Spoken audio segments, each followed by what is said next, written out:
Today I'm back working on the 1937 GMC on my 5.9 Cummins diesel chassis, and I'd like to shorten the frame today, and we've already got a problem.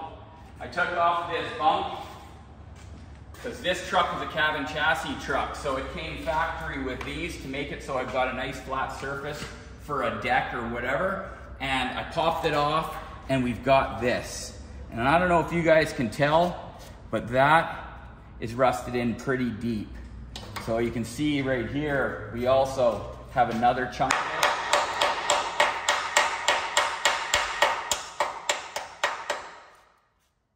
And well, it's not as bad as this, but it's not good. So in this video now, we're going to be cutting roughly 13 inches out of this frame. And well, I guess we know about it exactly where we're cutting them out now. So I'm going to lay this thing out accordingly to make sure I cut as much of this out as possible. I'm going to take measure in my pocket. Well, we've got 13 inches to deal with, and I think that's just going to cover our damage. So rough and dirty, what my plan is to cut this frame like this. And then I'll do another line, but I gotta look at these rivets. It's gonna take me a little bit just to figure out exactly, oh, that's not gonna work out very good. Exactly where I've gotta cut this thing. And then once I'm sure and I've checked and I've double checked, then I'll bring out the zip cut and cut it. But that really does suck, but I think we can work around it.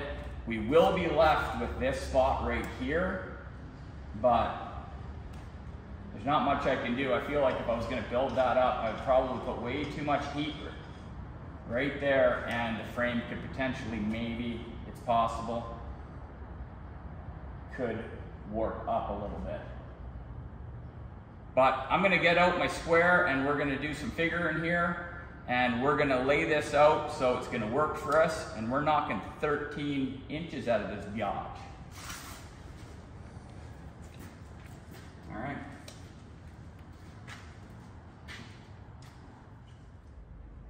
Now that I've finished with the layout on both sides, you can see that we're gonna remove 13 inches. This section here and this section here are going, and that will move into there, and that will move into there, and my weld will then be like so. As you can see up here, I cut the 13 inches right in the perfect spot to resolve this. We're still gonna be left with this, but I've been looking at it, it's not that deep. This is the bad section of frame, so it's working out perfect. Now we just gotta break out the grinder. No turning back after the grinder starts sawing into that metal, but I think we're doing a good thing here. We're solving a few different issues by doing this, so let's do it.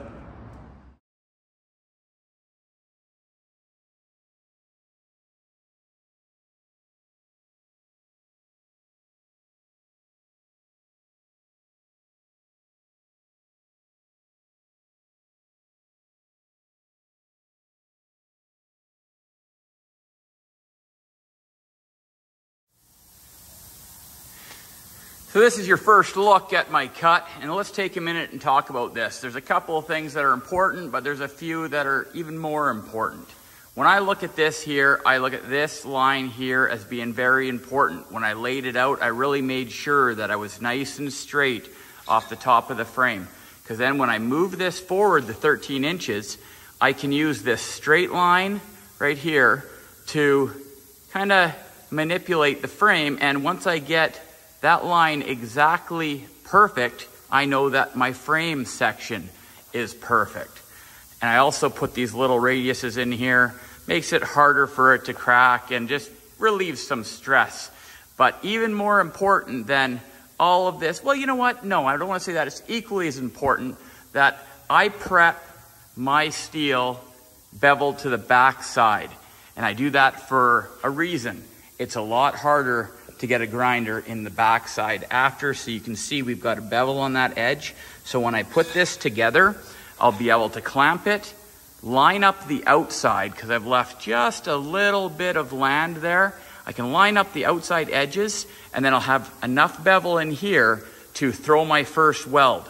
Then I will grind this out until the rest of the crack is 100% gone, and I'll throw my pass on the outside and then polish away my pass. Just on the outside, I'll leave the cap on the inside, and what I'm gonna do to kind of disguise that a little bit is I'm going to run an inner plate, so I'll box the inside, and I'll make it kind of look factory. Potentially I'll use it to mount fuel pump and fuel filter, that kind of stuff. And it just gives it that little bit of extra strength, but more importantly, it kind of disguises my frame cut, makes it stronger. It does me a lot of good, really. So let's squeeze this together and stand back and have our first look at our final wheelbase. And then we can make a decision. Did we go enough? Do I need to just take another inch or so out of here and bring it together a little bit more? We kind of just have to have a good visual of the cab in the front clip, and you got to imagine the box sitting here. I want it to be proportionate to the front and not look too long. So let's close that up, stand back, and have a good look.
So this is our first fit up. As you can see, like I said before, this line is very important. That's going to tell me which way the back and the front are in relation to where they were originally, because I drew that straight line. I have a little bit of trimming and stuff to do before it's going to fit perfect, but you can see where we're going with this. It's going to look really great once it's done, and you really won't be able to even see that we shortened the wheelbase on this truck. And if you come back here, we're starting to see that proportionates are a lot better. I don't think I'd go any shorter, but I definitely have to knock a little bit off the tail of the truck as well. So right now, 13 inches shorter. I'm hoping for, probably about almost 2 feet altogether. So if I could get maybe 8 inches off of the back there, I think that'll really help out as well, but I like that. You got to really imagine it with the box on. That's what I'm doing right now. I want the box to be just a little bit longer than what the nose is. Say if the nose is like 5 feet, whatever it is, I want the box to be a minimum of 7, which I still feel 7's a bit short. So it's going to end up being about 7'8" if I leave it right there. And I like it. Proportionately, when I vision a box on there, it's looking pretty good. Now, all these suggestions, like with my Z-notch and everything that I give you guys, it's just the way that I do it. There's a lot of different ways to do it, but this is the way that I like to do it. I like to do my first full weld on the inside of the frame so I can grind until the rest of the cut is absolutely gone. You can see it as you're digging the zip cut or the grinding disc in there. When it finally disappears, that's when you stop, and then you sink that outer weld on, and you know you've got 100% penetration. So that's just the way I do it. Leave a comment down below if you guys do it a little bit different than I do, which is 100% fine. There is a lot of different ways to do this, but this is my way.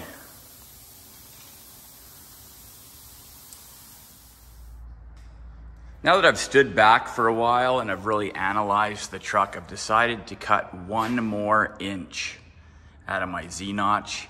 And the reason why is because I've got these holes here, and there's actually another one up here that if I just go 1 more inch, it's gonna clean all that up. And same with right here. I've got this little bit here, and if I cut 1 more inch out of here, it will also clean that up. So I feel like 14 inches is gonna be the number. And then we're gonna knock about 8 inches off back here, bringing me to just over 7 foot worth of frame sticking out behind the cab. And I think that's gonna be about perfect.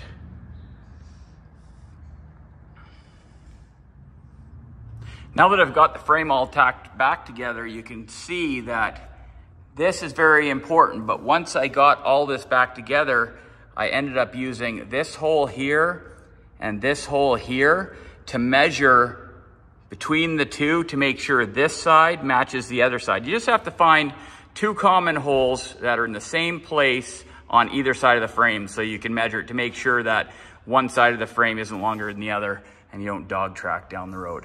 But next, we gotta get the welder out and start welding this all back together.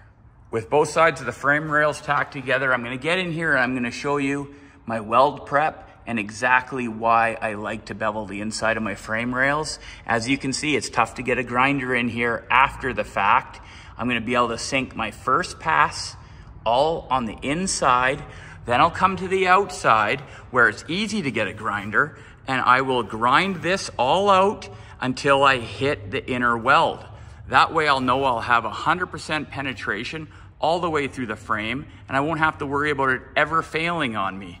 As you can see, that line right there, very consistent. That is to make sure the back of the frame isn't like this or like this, just by reading that line. Like I said before, after that, it's get 2 common holes and measure them to make sure they're the same on both sides. That'll make sure one side of the frame isn't longer than the other and cause dog tracking.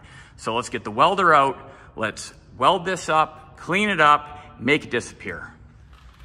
My inner welds are complete, and you can see that a lot of it has already got full penetration, but I'm still gonna be grinding in until all of the rest of the crack is removed, everything looks clean, and then I'll throw my final pass on the outside so I can blend it away.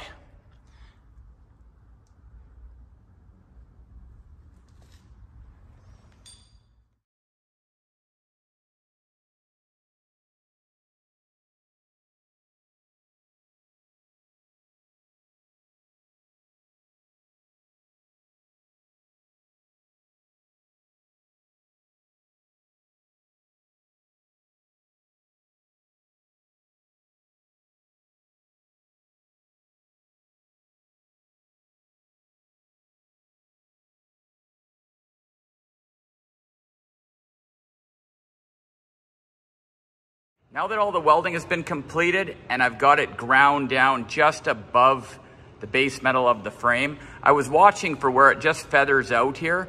Just the first initial touches, that's when I moved on. I just wanted to get this as flat as possible. At this point, I'll take a brand new flapper disc and I'll come along and just take the last paper width of weld off and leave this thing looking smooth.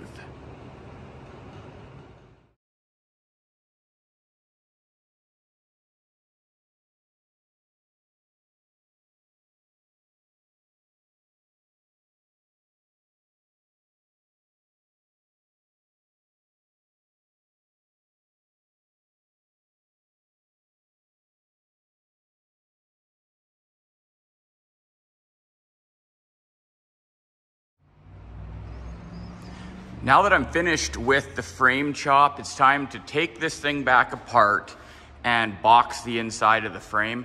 I'm gonna mimic the second gen Cummins diesel, how it's boxed underneath the cab and the way it's terminated. I'm gonna make it the same on this first gen frame.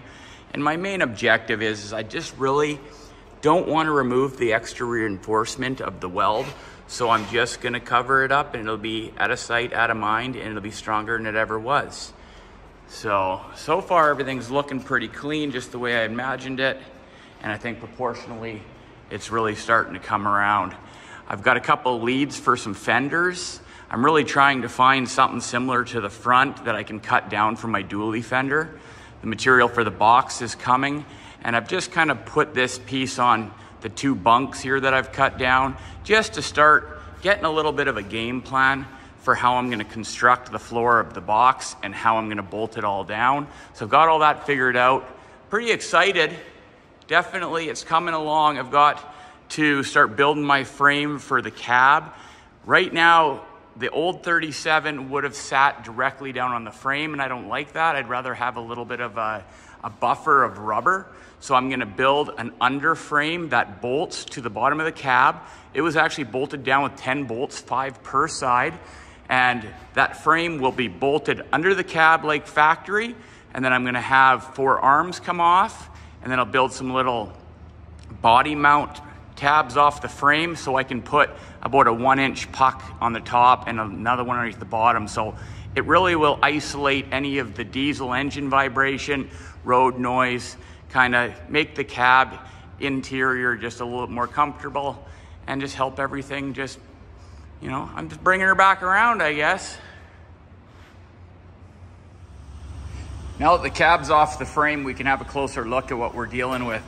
I mentioned before I want to box this area, and I think what I'm going to do now that I can see it all is I'm going to cut this cross member out temporarily.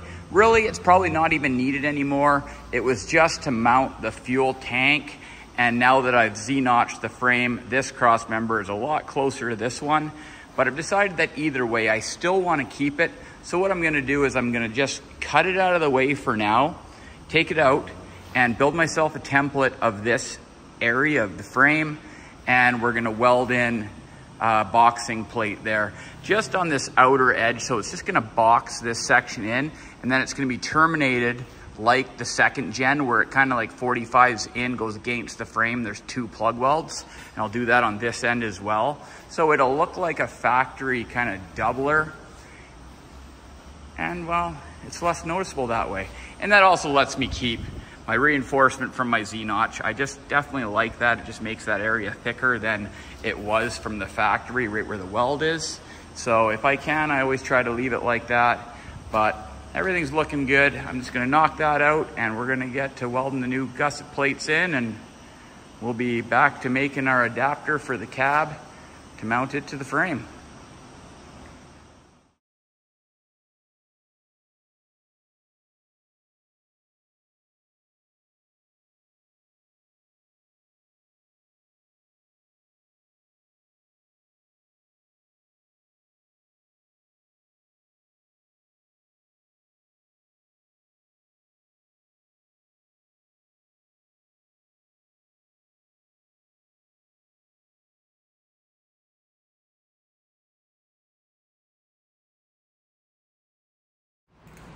Okay, I'm about to put the second boxing plate on for the last time, and I want to come in and I want to talk about one thing. If your guys' welds aren't consistently looking perfect, I mean with no flaws, as in porosity, undercut, anything that could jeopardize the strength of a weld, this type of a chop is not for you. This is the high to expert level chop. You need to be 100% confident that your weld has full penetration with no defects to make sure it is as strong as it possibly can be. But with that said, we're tacking this in and we're welding both these plates and moving on to the next step of the build, which is going to be finishing off our adapter and our mounts for the cab, which is going to set everything so we can finish the front clip off. So we're moving through some of the bigger modifications. Once we get to the other side of those, as far as the cab and front clip are locked down, then we can start assembly of the box and get the wiring. We've got brake booster that we got to put in. We've got a bit of work up in this area, but we need to knock out these big modifications first. So let's finish this off and move on to the next thing. Now that I'm completely done with my frame chop, I'm gonna end this video by saying this. If you guys are doing this caliber of modifications, make sure you're doing them at the highest quality possible. This is something not to take lightly. Your welds need to be perfect. You gotta have no lack of fusion, no pinholes. You need everything to go perfectly. Your grinding has got to be on point. Your buffing, your welds need to be on point. As you can see, I buffed this weld here. You can't even tell there was a weld there. Left the reinforcement on the inside. Put boxing plates on there. Terminated them like the second gen's boxing plates get terminated. Because the main goal here is to make your modification disappear as much as possible. If somebody is underneath there inspecting your vehicle, the last thing you want is a big old diamond fish plate right here with welds where you have porosity in them. The first thing that somebody's going to do is they're going to notice that, and now they're going to be looking over the whole vehicle very closely. So if you can make your stuff just disappear so it doesn't look like it's modified, that is the goal here. Like always, guys, be safe out there. Peace. I hope you enjoyed this video. Like and subscribe like always. You know the deal.